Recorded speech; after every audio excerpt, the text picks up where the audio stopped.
22. I just finished a degree in science, and I'm an aspiring mountaineer, I guess, an aspiring climber. I guess you could say I've only been really serious about it for about a year.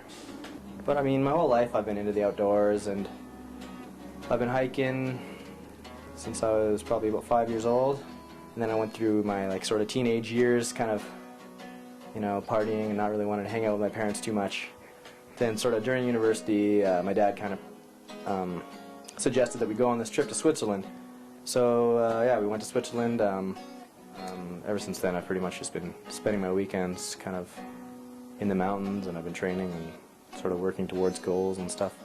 Me and my dad climbed a mountain called Mount Ray with a couple friends, and when we got down, my dad brought up the fact that one of his friends was going to climb this mountain called Aconcagua in South America. And he sort of jokingly said, "Hey, do you want to go climb Aconcagua next January?" And I was like, "Yeah, absolutely." And it was only later that we actually decided to climb these volcanoes in Ecuador instead of Aconcagua, based on, I guess, a few things we've heard about the expedition and us wanting to do something a little bit more remote and a little different than Aconcagua, which is a extremely popular mountain. It's the tallest mountain in South America, so I mean, it's literally littered with people all over the place. And your typical climbing day starts the night before, because you get everything you got ready, you pack your stuff. Probably around 6 or 7 o'clock p.m. you start to sort of laze around and try to get some sleep. Then around midnight or 1 in the morning, your alarm will go off. You'll get everything ready,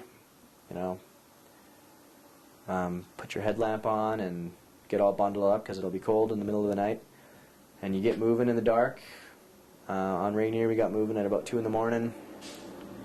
It was dark for the majority of the climb, and it's a pretty amazing sight to see the sun rise as you're cramponing up like a steep ice slope at whatever. I mean, in Ecuador it's going to be 18,000 feet when the sun rises. It's a pretty cool experience. I think every climber or mountaineer tries to describe.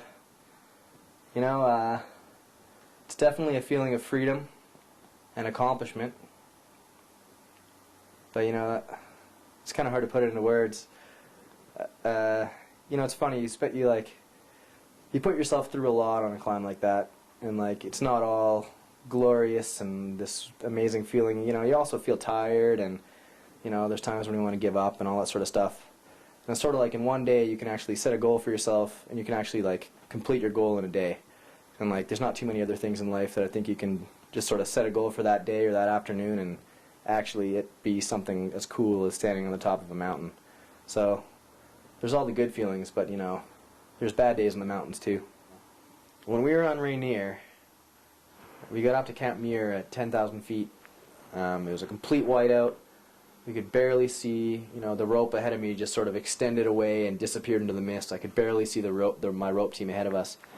We got to Camp Muir, and there's a couple middle-aged guys that are looking pretty concerned walking around, and there's people who are obviously concerned about something going on.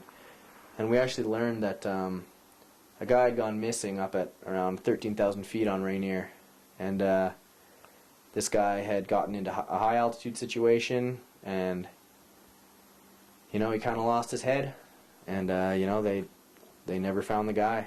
So he's frozen somewhere up on Mount Rainier, and all of it sort of happened for no reason. So that whole day is sort of an eye-opener that you really need to know.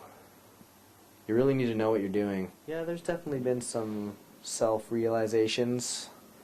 I've discovered that I have pretty good endurance and I can push through a lot.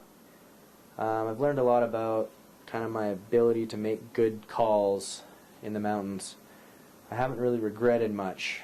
I haven't pushed to the point where something has gone wrong, although it's been close. I've always made the right call to turn around. I've discovered a lot about my sort of leadership skills too, I think, because in work and in school and stuff like that, I never really considered myself to be much of a leader. But with this mountain stuff, I've you know, I've taken my friends up to some of these peaks, and they're really naive about everything. And truth be told, I'm pretty naive too. But I've sort of discovered that I have the ability to make good calls and to be a leader. The climber's dilemma is the first thing that goes through your mind is what's next, and there's sort of no end for a mountaineer. With every mountain you climb or every route you climb, I think it just opens doors to want to do more and more. So I guess I hope to accomplish wanting to do more and pushing myself further, setting new goals for myself, and, you know, reaching those goals.